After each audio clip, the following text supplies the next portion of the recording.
Bienvenue à bord du vaisseau Hypersensas. Bonjour et bienvenue dans Le Défaussé, votre émission hebdomadaire sur les jeux de société. Moi c'est Alex et comme d'hab, je suis accompagné de Zéphiriel. Salut Zeph. Salut Alex, comment vas-tu? Eh ben on fait aller en cette période de confinement. Et toi? On fait aller aussi dans cette période de confinement. Eh ben est-ce que tu connais Pokémon? Oui, j'aime beaucoup Pokémon même. Tu te rappelles quand on avait les cartouches bleues et les cartouches rouges? Oui, même bien sûr. Tout début sur la Game Boy. Hein. Et ben aujourd'hui, je te propose un truc qui a absolument rien à voir, mais que ça m'avait grave fait penser à ça. Je te propose de jouer à Railroad Inc.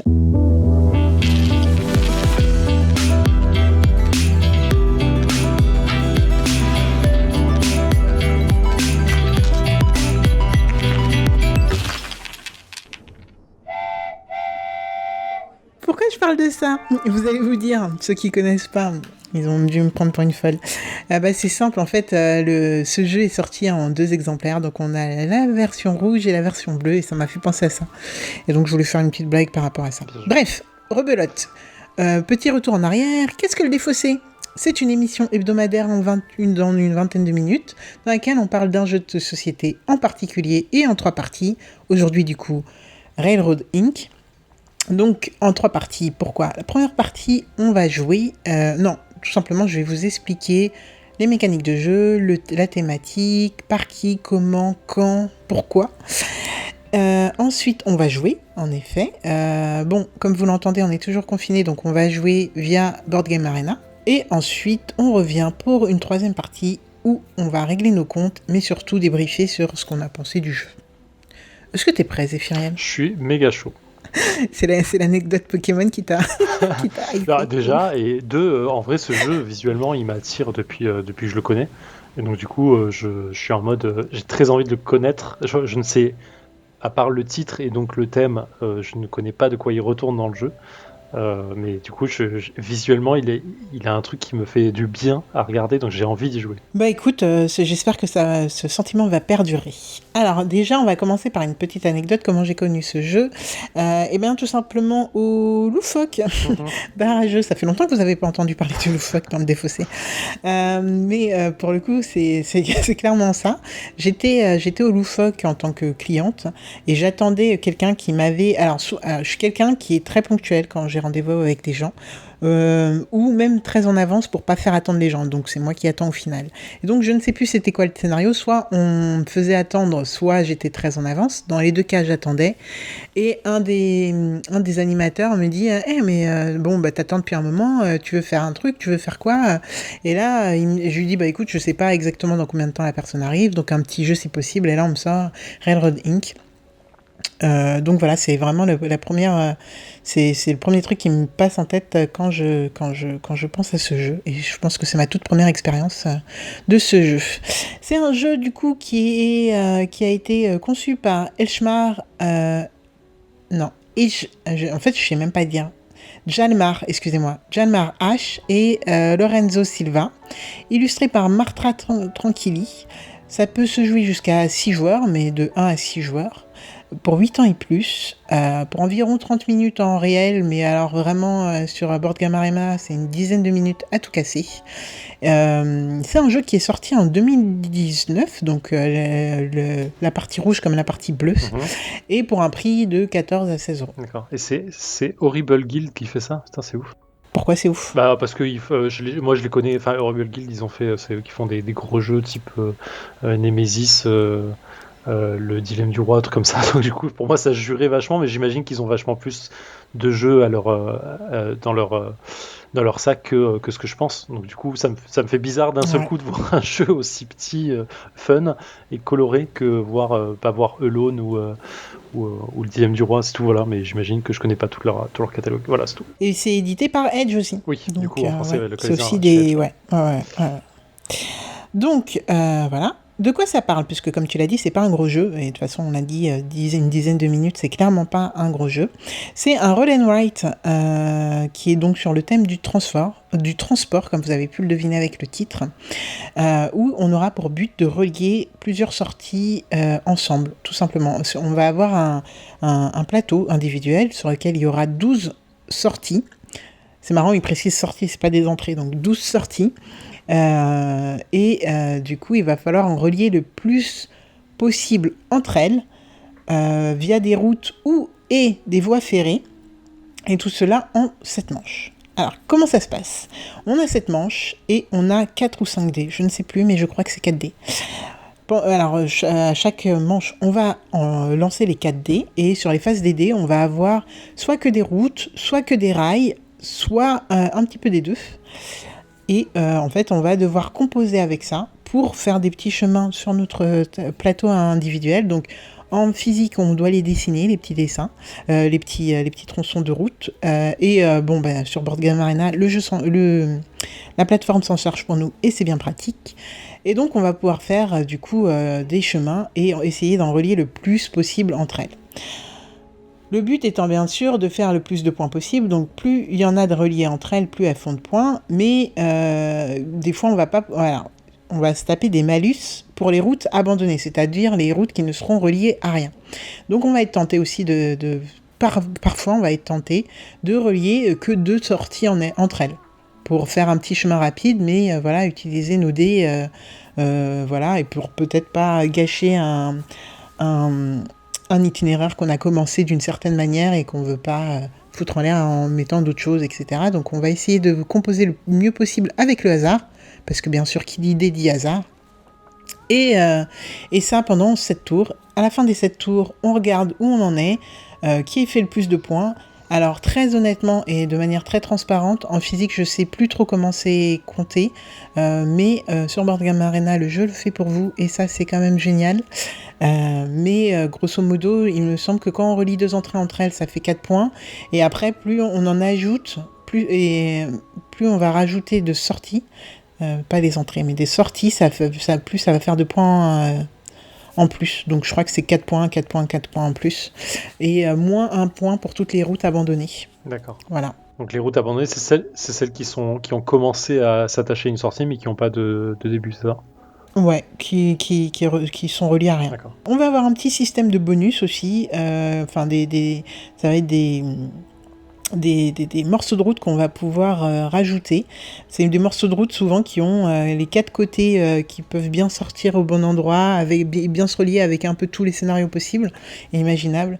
Et donc on va pouvoir, sur le panel de bonus qu'on a, je crois qu'on en a 5 ou 6, on va pouvoir en utiliser 3 par partie. Okay. Je crois qu'on est bon sur les règles. Zéphirien, as-tu des questions ? Oui, parce que tu dis que les routes elles sortent, mais elles commencent où ? Ouais, en fait, c'est que des sorties, mais du coup, on sait pas où elles commencent. Ah, d'accord, on s'en fiche, en fait. Tu vas voir. C'est vraiment, il faut imaginer un carré quadrillé en plusieurs parties.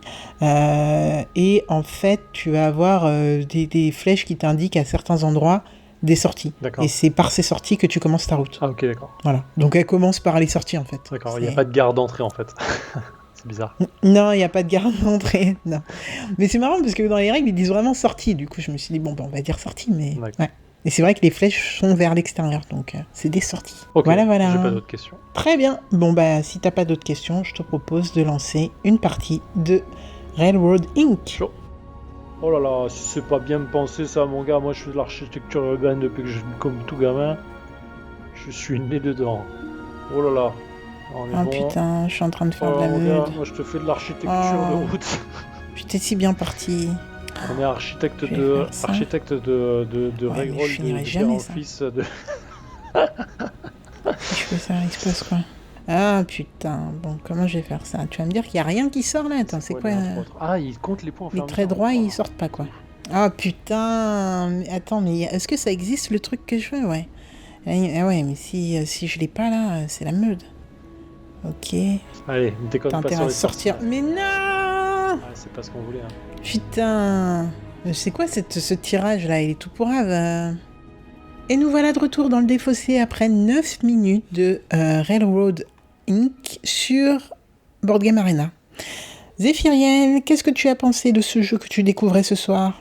Eh bien, ma chère Alex, on a joué à la version rouge. J'imagine que ça va pas changer grand-chose parce qu'on n'a pas joué avec les extensions là apparemment. Mais j'ai un double sentiment. J'ai un sentiment d'injustice.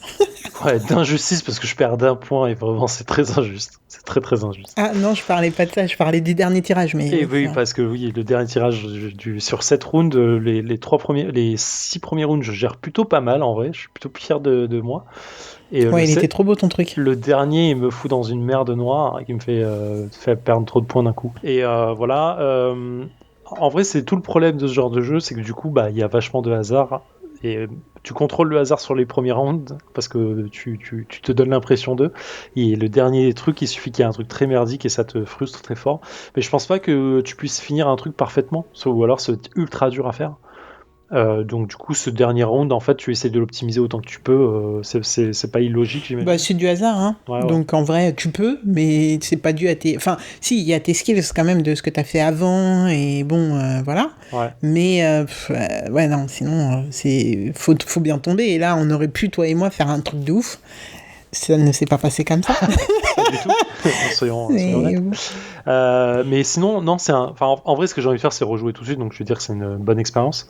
BGA te facilite vraiment le train là-dessus, hein, putain, parce que je pense que en vrai, je sais pas, j'ai envie d'y jouer en réel dans le sens avec le jeu physique, parce que j'ai envie de tester ce que ça donne en physique, de tout dessiner, tout recompter, tout machin, parce que ça fait comme normalement assez partie de l'expérience de jeu de dessiner et de compter les points et de te rendre compte machin comment ça finit.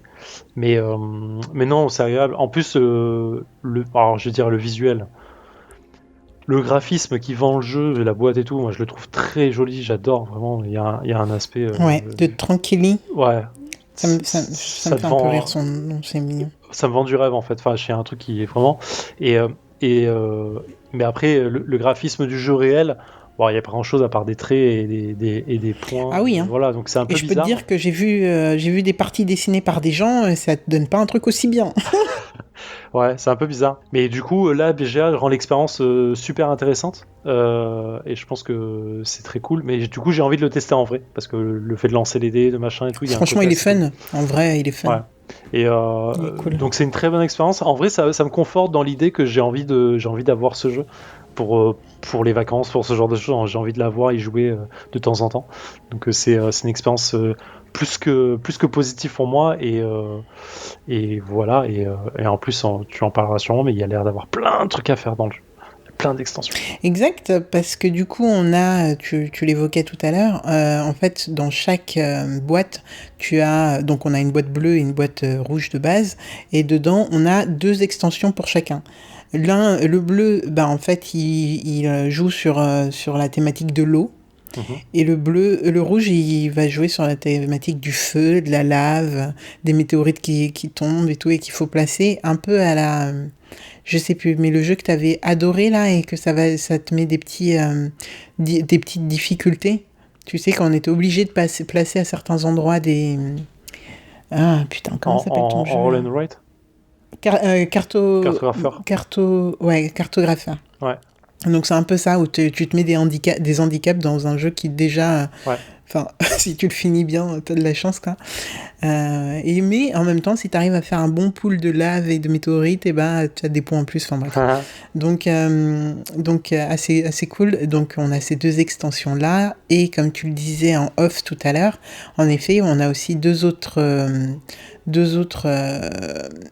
jeux qui sont sortis, une version verte et une version jaune, et je pense que même ont aussi leurs extensions propres à chacun des jeux aussi. Donc ça peut être, je pense, très très fun.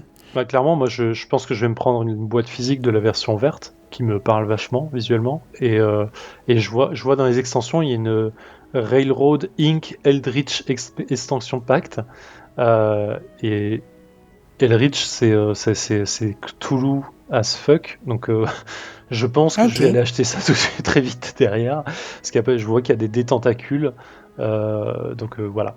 Oh, c'est énorme, j'ai pas vu ça moi, mais ok, bah il y en a pour tout le monde, et d'ailleurs il y en a pour tout le monde au point où personnellement moi je le recommanderais à des gens qui sont plutôt fans de roll and write, hein. Si vous n'aimez pas le thème, clairement c'est pas pour vous, mais aussi du hasard, quoi, ceux qui arrivent à bien composer avec le hasard, parce que sinon en effet la frustration peut, peut se faire sentir assez rapidement et voilà, et c'est pas terrible. Mais c'est vrai que les parties s'enchaînent assez rapidement. Et donc, il y a quelques semaines, je vous parlais de chakra, qui était mon gros délire, avec aussi Draftosaurus. Il faut l'avouer, j'ai eu une période Draftosaurus, puis une période chakra, et puis là, je suis en plein dans une période Railroad Inc. Parce que Railroad Inc. vient d'arriver. Au moment où on enregistre, ça vient d'arriver sur BGA. Donc voilà. C'est petit kiff, petit truc cool. Au point de me l'acheter en physique, tu sais quoi, je pense qu'un jour, il faudrait que je passe ce pas, de m'acheter un roll and write ou un flip and write pour chez moi, en physique, quoi. Mais honnêtement, je ne saurais pas avec qui jouer. Donc, mon BGA m'aide bien. Mais après, là, je suis en train de regarder rapidement sur 2-3 sites.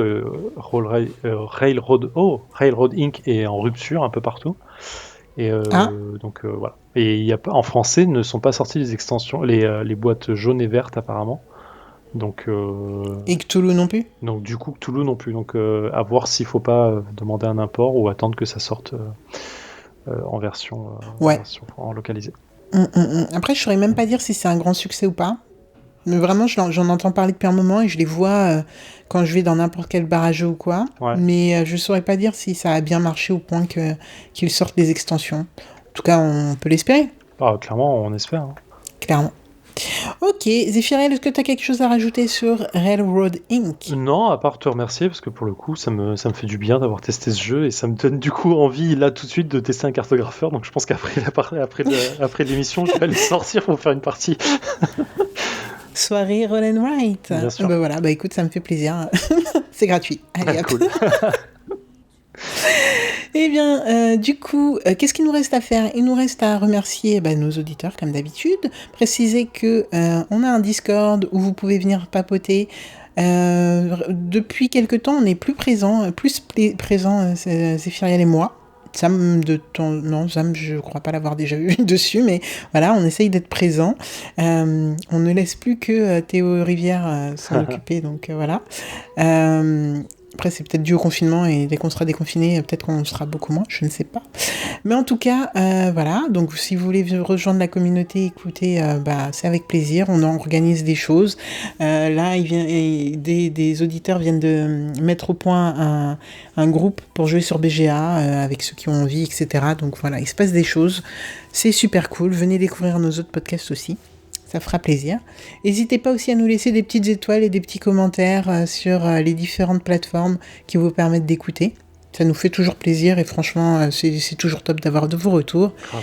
Et aussi, alors là, ça sera peut-être un épisode assez pauvre en visuel, mais on n'oublie pas qu'on a notre Facebook, notre Insta et notre Twitter. Et donc, n'hésitez pas à venir nous parler aussi si vous n'êtes pas sur le Discord, si vous avez envie de nous dire qu'on a raconté des bêtises ou autre. Écoutez, voilà. Carrément. En attendant, Zéphiriel, on se retrouve la semaine prochaine ? Absolument. Où tu prendras les manettes. Et en attendant, on vous dit bonne semaine, amusez-vous bien, kiffez, et puis à très vite. Prenez soin de vous. Ciao.